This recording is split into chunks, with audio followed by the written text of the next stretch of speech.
नमस्कार दोस्तों, मैं सिद्धार्थ प्रजापति आपका अपने YouTube चैनल वीएस कंपटीशन में स्वागत करता हूं। दोस्तों, जैसा कि आप लोग जानते हैं कि हमने जनरल साइंस की सीरीज में केमिस्ट्री के MCQ सॉल्व करना स्टार्ट किए थे और इससे पहले मैंने इसके 2 वीडियो ऑलरेडी अपलोड कर दिए हैं। जिन लोगों ने उनको देखा हो वो जाकर प्लेलिस्ट में ज़रूर देखें।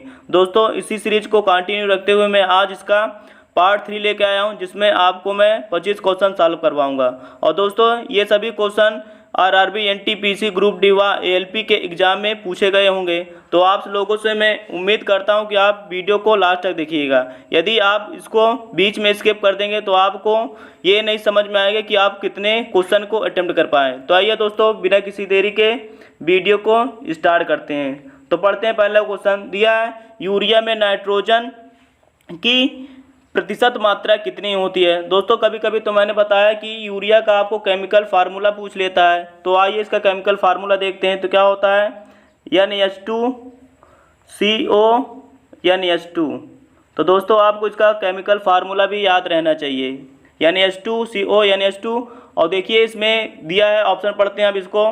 ए में दिया है 26%, बी में दिया 36%, सी में दिया 46% और डी में दिया है 60%। तो देखा जाए दोस्तों, जो यूरिया में होती है नाइट्रोजन की जो प्रतिशतता होती है दोस्तों, वो होती है 46%।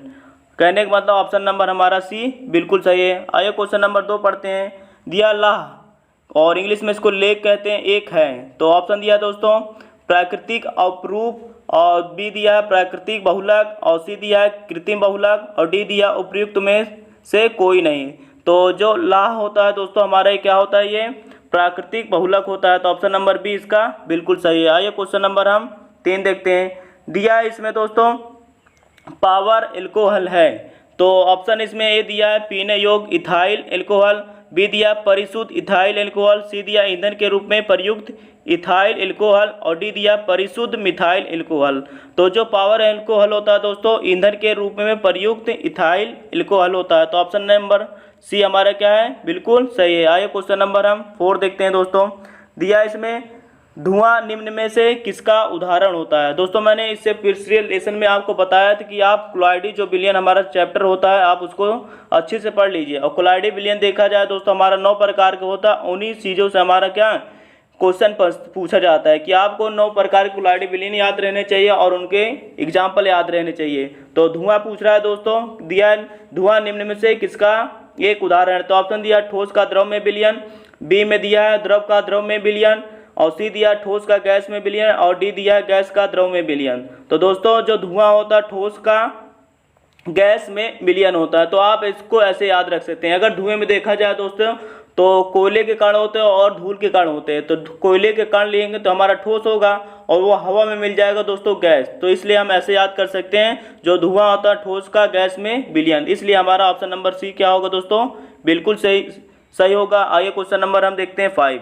दिया कोयले के निम्न प्रकारों में से किस एक में शेष प्रकारों की अपेक्षा अधिक प्रतिशत अंश कार्बन का होता है दोस्तों। तो इसमें ऑप्शन दिया है बिटुमिनस, लिग्नाइट, और सी दिया है पिट, और डी दिया है एंथ्रासाइड। तो देखा जाए दोस्तों, जो कार्बन की जिसमें अधिक परसेंटेज होती है वही हमारा क्या होता है, उच्च कोटि का कोयला माना जाता है। तो देखा जाए दोस्तों, एंथ्रासाइड जो होता है हमारा सबसे उच्च कोटि का कोयला होता है। इसलिए ऑप्शन नंबर इसका डी बिल्कुल सही है। अगर पूछा जाए दोस्तों निम्न कोटि का कोयला कौन होता है, तो निम्न कोटि का जब कोयला पूछेगा तो हमारा होता है पिट कोयला। और एक क्वेश्चन इसमें कोयले से रिलेटेड पूछा जाता है कि भूरा कोयला जो होता है दोस्तों किस नाम से जाना जाता है। तो जो हमारा भूरा कोयला होता है दोस्तों, ये लिग्नाइट के नाम से जाना जाता है। लेकिन इसमें पूछा कार्बन की उच्च प्रतिशत तथा किसमें होती है, तो बताएंगे एंथ्रासाइड, और एंथ्रासाइड को ही दोस्तों हम कहते हैं उच्च कोटि का कोयला। आइए क्वेश्चन नंबर हम 6 देखते हैं। अब दिया टाइट्रिक अम्ल किसमें पाया जाता है। तो ऑप्शन दिया है दोस्तों, पढ़ते हैं इसको।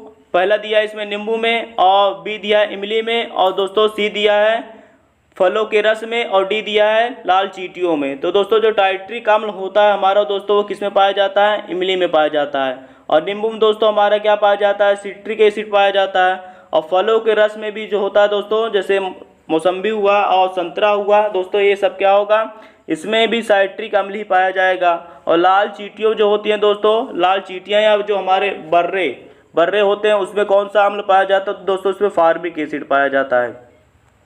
कौन सा एसिड पाया जाता है दोस्तों? Formic acid. और ये क्वेश्चन भी दोस्तों एग्जाम में कई बार पूछा गया है। तो आपका पूछा गया है टाइट्रिक अम्ल, तो टाइट्रिक अम्ल दोस्तों किस में पाया जाता है? इमिलीन पाया जाता है। तो ऑप्शन नंबर बी इसका बिल्कुल सही होगा। आइए क्वेश्चन नंबर हम 7 देखते हैं। दिया स्टील को कठोरता प्रदान करने के लिए क्या मिलाई जाती है? तो ऑप्शन दिया है ए कार्बन, बी दिया है मैग्नीज, सी दिया है सिलिकॉन और डी दिया है दोस्तों क्रोमियम। तो दोस्तों स्टील की कठोरता को बढ़ाने के लिए हम उसको क्या कहते हैं? क्रोमियम मिलाते हैं दोस्तों, जिसके कारण उसकी कठोरता बढ़ जाती है। तो ऑप्शन नंबर डी बिल्कुल सही होगा। दोस्तों ये क्वेश्चन इससे इनके प्रतीक से रिलेटेड भी पूछ लेता है। जैसे कार्बन का प्रतीक देखा जाए दोस्तों सी होता है, और मैग्नीज का प्रतीक देखा जाए दोस्तों तो क्या होता है? Mn होता है।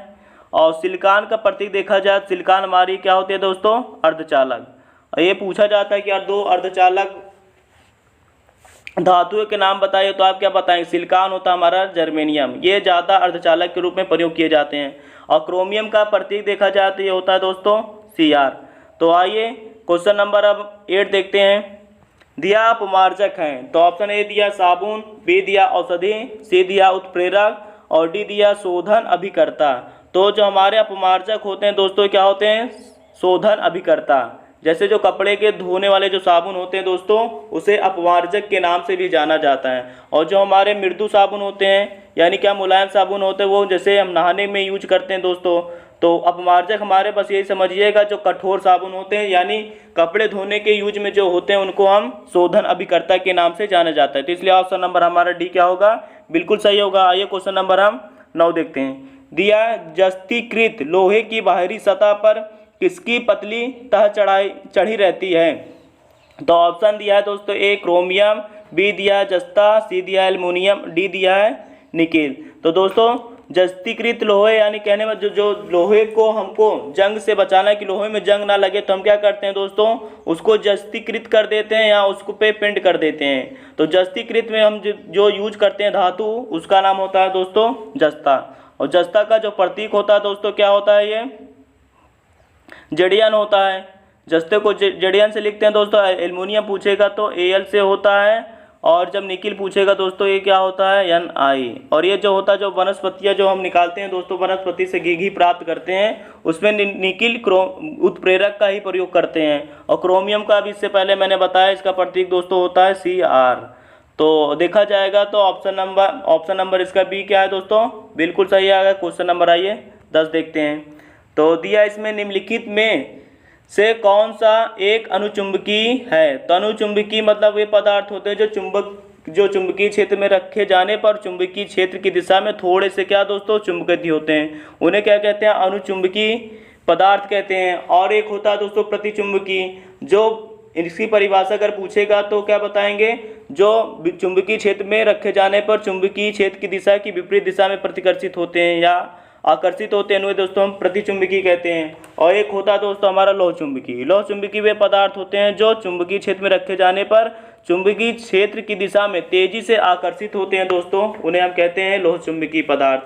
तो इसमें पूछा गया दोस्तों अनुचुंबकीय पदार्थ, तो अनुचुंबकीय पदार्थ हमारा क्या होता है दोस्तों? ऑक्सीजन। तो इसलिए इसका जो आंसर होगा ऑप्शन नंबर सी। अगर पूछा तो लौह चुंबकीय पदार्थ, तो लौह चुंबकीय पदार्थ होता है हमारा दोस्तों लोहा।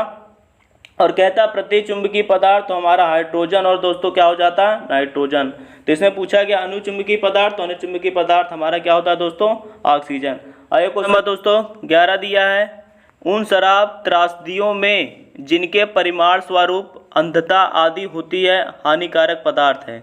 तो दोस्तों ऑप्शन दिया इथाइल एल्कोहल, बी दिया मिथाइल एल्कोहल और सी दिया है एमिल एल्कोहल और डी दिया है बेंजील एल्कोहल। तो दोस्तों शराब त्रासदियों में जो अंधता आदि का जो रोग होता है दोस्तों किसके कारण होता है? वो मिथाइल एल्कोहल के कारण। तो ऑप्शन नंबर हमारा बी क्या है? बिल्कुल सही है। आइए क्वेश्चन नंबर 12 देखते हैं। दिया है निम्नलिखित में से कौन सा लाल लिटमस पात्र को नीला कर देता है? तो दोस्तों एक ऐसा पूछता है कि लाल लिटमस को नीला कर देगा कौन सा? लवण होता है या कह सकते हैं क्षार होता है या अम्ल होता है, या ऐसे पूछ लेगा दोस्तों नीले लिटमस को जो लाल कर देता है उसको क्या बोलते हैं? तो इसमें पूछा गया दोस्तों लाल लिटमस पात्र को अगर नीला, क्या है, लाल लिटमस पात्र को अगर नीला रंग मिल रहा है तो दोस्तों हमारा क्या होता है, वो क्षार होता है। तो ऑप्शन नंबर इसका बी बिल्कुल सही है। इसी का अपोजिट पूछता है, यदि नीले लिटमस को कोई चीज़ अगर लाल हो जाता है तो दोस्तों हमारा क्या होता है, अम्ल। तो आप ऐसे याद करते हैं, जो क्षार होगा हमेशा नीला रंग देगा दोस्तों, और अम्ल जो होगा, अम्ल की पहचान हम करेंगे लाल रंग से, कि यदि हमको लाल रंग प्राप्त हो रहा होगा तो अम्ल कहेंगे, और नीला रंग प्राप्त हो रहा होगा तो हमको क्या कहेंगे दोस्तों, क्षार। तो ऑप्शन नंबर बी इसका बिल्कुल सही है। आइए क्वेश्चन नंबर हम 13 पढ़ते हैं। तो इसमें दिया है कि एक परमाणु में 9 इलेक्ट्रॉन, 9 प्रोटॉन तथा 10 न्यूट्रॉन है, उसकी द्रव्यमान संख्या कितनी होगी। ऑप्शन नंबर दिया है ए 9, बी में दिया है 10, सी में दिया 18, डी में दिया है 19। तो दोस्तों प्रीवियस लेक्चर में मैंने आपको एक फार्मूला बताया होगा इनसे संबंधित। यदि कोई उदासीन परमाणु होता है तो एक सूत्र याद कर लीजिए आप, ए बराबर होता है जेड प्लस क्या होता है एन, जहाँ ए क्या होता है दोस्तों, हमारी द्रव्यमान संख्या होती है, या इसी को बोलते हैं हम परमाणु भार कहते हैं, और जेड मेरा क्या होता है दोस्तों, परमाणु क्रमांक होता है, और एन क्या होता है दोस्तों, न्यूट्रॉनों की संख्या। तो आपको मैंने ये भी बताया, यदि कोई उदासीन परमाणु होता है तो जेड बराबर क्या होता है, ई दोस्तों, और ई बराबर क्या हो जाता है, पी। ये तीनों आपस में बराबर होते हैं। तो आइए सवाल को अब सॉल्व करते हैं। तो इसमें द्रव्यमान संख्या पूछा दोस्तों, तो ए का मान निकालना है। तो दिया 9 इलेक्ट्रॉन ले लेते हैं, चाहे 9 प्रोटॉन, ये किसके बराबर होगा दोस्तों, जेड के बराबर होगा। तो 9 प्लस, और न्यूट्रॉन का मान कितना है दोस्तों, 10 है। तो 9 + 10 करेंगे तो दोस्तों कितना आ जाएगा, 19। और 19 से क्या होगा दोस्तों, इस सवाल का सही आंसर। कहने का मतलब ऑप्शन डी हमारा क्या है, बिल्कुल सही है। आइए क्वेश्चन नंबर 14 पढ़ते हैं। दिया है एल्युमिनियम कार्बाइड पर जल की प्रतिक्रिया से कौन सी गैस उत्पन्न होती है। तो ऑप्शन ए दिया है मीथेन, ऑप्शन बी दिया है इथेन, और सी दिया है एथिलीन, और डी दिया है एसिटिलीन।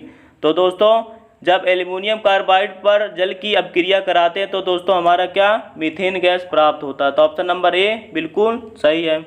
तो आइए क्वेश्चन नंबर 15 पढ़ते हैं। दिया है ऊष्मा शोषी प्रतिक्रिया में डैश डैश क्वेश्चन मार्क। तो ऑप्शन ए दिया है ऊष्मा का अवशोषण होता है, बी दिया है ऊष्मा मुक्त होती है, सी दिया ऊष्मा परिवर्तन नहीं होता है, और डी दिया ताप स्थिर रहता है। तो आपको मैंने बताया होगा कि ऊष्मा से रिलेटेड 2 प्रकार की अपक्रिया होती है, एक ऊष्मा क्षेपी होती है, एक ऊष्मा शोषी। तो ऊष्मा शोषी अपक्रिया वह होती है जिसमें ऊष्मा क्या दोस्तों पहले से ही क्या अवशोषित हो जाए, उसको ऊष्मा क्षेपी कहते हैं। और ऊष्मा क्षेपी दोस्तों वह अपक्रिया जिसमें क्या होती है, ऊष्मा उत्पन्न होती है या ऊष्मा मुक्त होती है, उसे कहेंगे ऊष्मा क्षेपी। तो इसमें पूछा है दोस्तों ऊष्मा शोषी। तो ऊष्मा शोषी का मतलब होगा कि जिसमें ऊष्मा क्या हो, पहले से ही अवशोषित हो। तो इसलिए देखा जाए तो ऊष्मा का अवशोषण, कहने का मतलब हमारा ऑप्शन नंबर ए ही क्या है, सही होगा। आइए क्वेश्चन नंबर अब 16 पढ़ते हैं। दिया पेट्रोल जिसे मोटर गाड़ी में ईंधन के रूप में प्रयुक्त किया जाता है किसका मिश्रण है। तो ऑप्शन ए दिया एल्कोहल का, बी दिया कार्बोहाइड्रेट्स का, और सी दिया हाइड्रोकार्बन का, और डी दिया हाइड्रोकार्बन व एल्कोहल का। तो दोस्तों हमारे जो डीजल हुआ, चाहे पेट्रोल लिए, चाहे तारपीन का तेल लिए, या और भी कुछ गैसें लेते हैं दोस्तों, उसमें क्या होता है जो मिश्रण होता है वो ईंधन के रूप में, तो उसमें हाइड्रोकार्बन का यूज करते हैं। तो पेट्रोल है पूछा गया है, तो पेट्रोल में दोस्तों हम हाइड्रोकार्बन, कहने का मतलब हाइड्रोजन और कार्बन के यौगिक होते हैं दोस्तों। तो ऑप्शन नंबर सी क्या होगा इसका, बिल्कुल सही होगा। 17 देखते हैं दोस्तों।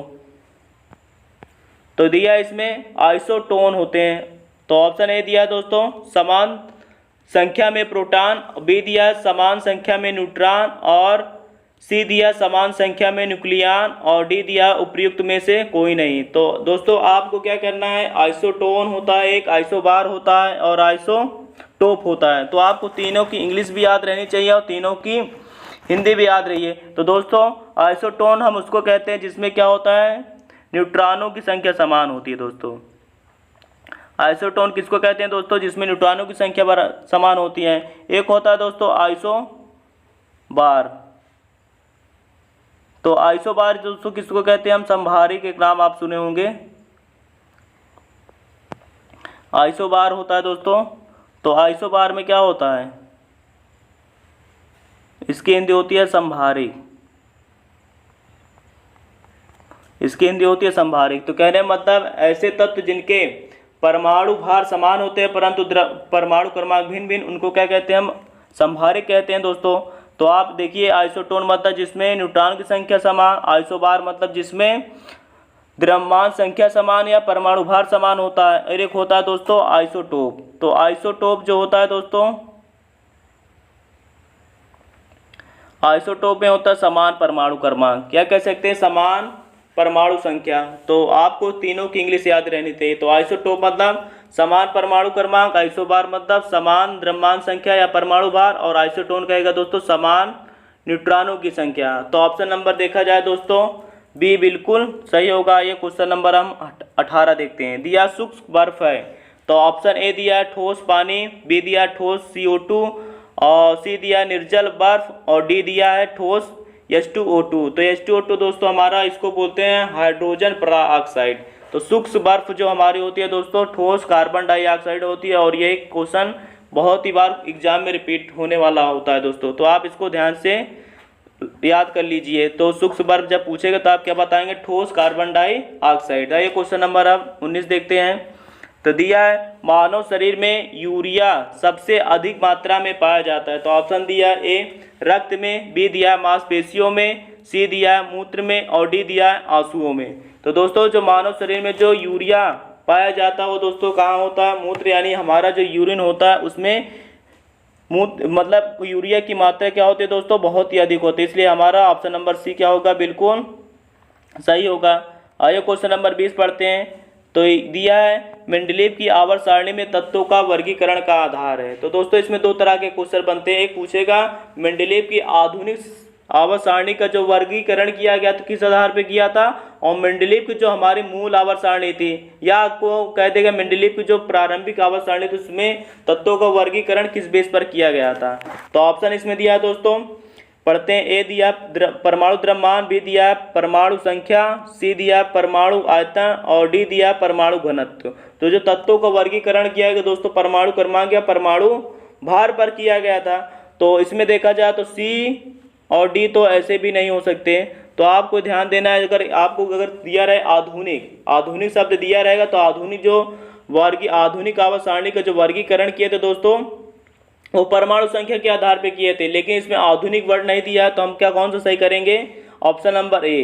कहने का मतलब है कि मूल जो आवर्त सारणी का जो निर्माण किया गया था वो तत्वों के परमाणु भार या परमाणु द्रव्यमान के आधार पर किया गया था। और इन्होंने बताया था कि तत्वों के जो भौतिक व रासायनिक गुण होते हैं उनके आवर्ती फलन होते हैं। परमाणु भार के दोस्तों क्या होते हैं, आवर्ती फलन होते हैं। कहने मतलब तत्वों के जो रासायनिक व भौतिक गुण निर्भर करेंगे उनके परमाणु भार पर निर्भर करते हैं। और जो आधुनिक आवर्त सारणी उसमें बताया गया तत्वों के भौतिक व रासायनिक गुण जो होते हैं उनके परमाणु क्रमांक पर निर्भर करते हैं, या परमाणु क्रमांक के आवर्ती फलन होते हैं। तो दोस्तों इस क्वेश्चन का जो आंसर होगा ऑप्शन नंबर ए बिल्कुल सही है। आइए दोस्तों क्वेश्चन नंबर अब 21 पढ़ते हैं। दिया निम्न में से कौन सा पदार्थ खाने की वस्तुओं के परिरक्षण में प्रयुक्त होता है। परिरक्षण मतलब होता है दोस्तों किसी चीज़ से सुरक्षा प्रदान करना। ठीक, तो ऑप्शन ए दिया है दोस्तों साइट्रिक एसिड, बी दिया है पोटेशियम क्लोराइड, और सी दिया है सोडियम बेंजोनाइट, और डी दिया है सोडियम क्लोराइड। तो दोस्तों जो खाने को हम जीवाणुओं से सुरक्षित करने के लिए हम क्या करते हैं, सोडियम बेंजोनाइट का प्रयोग करते हैं। तो ऑप्शन नंबर सी क्या है दोस्तों, इसका बिल्कुल सही है। आइए क्वेश्चन नंबर 22 पढ़ते हैं। दिया निम्नलिखित में से कौन एक प्राकृतिक बहुलक है। तो ऑप्शन दिया है दोस्तों विनाइल क्लोराइड, और बी दिया है यूरिया, और सी दिया है स्टार्च, और डी दिया है स्टाइरिन। तो दोस्तों हमारा जो प्राकृतिक बहुलक होता है दोस्तों स्टार्च या गोंद एक होता है दोस्तों, गोंद को भी क्या कहते हैं हम प्राकृतिक बहुलक के रूप में मानते हैं। तो इसमें जो ऑप्शन नंबर सी है बिल्कुल सही होगा। आइए क्वेश्चन नंबर 23 देखते हैं।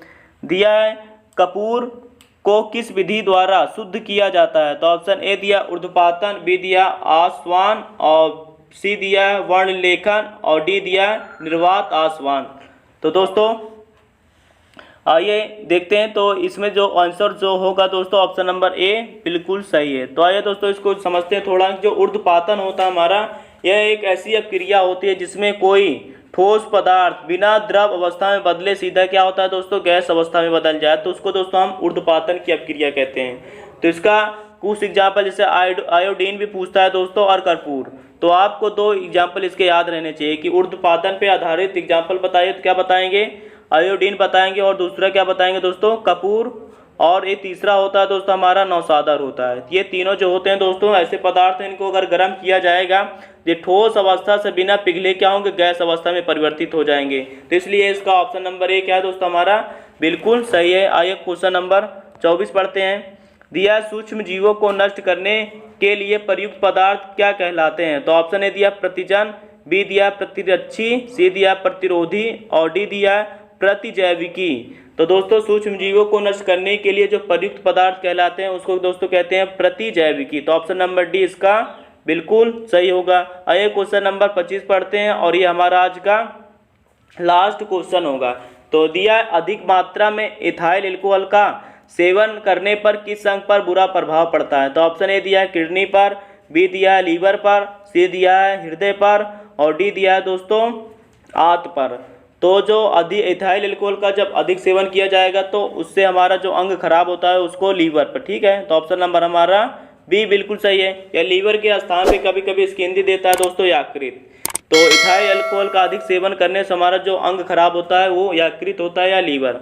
तो दोस्तों ये आज हमारे MCQ के 25 क्वेश्चन समाप्त होते हैं और मैं आशा करता हूँ कि आप लोग इसे अच्छे से समझ पाए होंगे। और आप लोग कमेंट करिएगा कि आप लोग ने मेरे साथ कितने क्वेश्चन सॉल्व किए और आपका कितना सही था। तो दोस्तों तब तक के लिए वीडियो को शेयर करिए और चैनल पर बने रहिए। धन्यवाद।